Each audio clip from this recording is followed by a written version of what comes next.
মধ্যে যদি 2 জন 3 জন করে লোক যদি পড়ে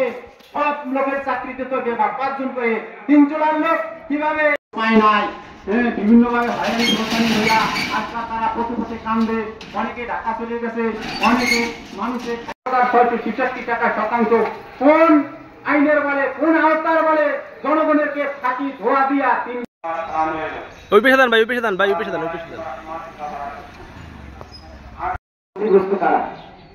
এবারে আমি সংক্ষিপ্ত বক্তব্য রাখার জন্য অনুরোধ জানাবো।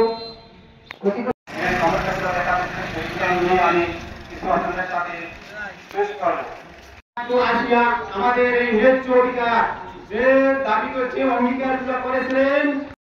অগ্রাধিকার দাবি একটা কর্মসংস্থান এবং বিভিন্নভাবে চাকরি ব্যবস্থা এখানে অনেক জায়গায় লোক চাকরি করে এরপরে ছোট করে অনেক কিছু দিয়েছি বাসা দিয়েছি এরপরে ঈদ কোরবানি হয়েছে শুধু শুধু হয়রানিমূলক কিছু কুচক্র মহল নিয়ে এই অঞ্চলকে আরো হয়রানির চাপ সৃষ্টি করছে তাকে এবং সরিয়ে দেওয়ার হুমকি দেওয়া হচ্ছে। আন্তরিক সালাম ও শুভেচ্ছা।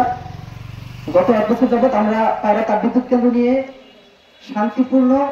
বিভিন্ন কর্মসূচি করে এসেছি।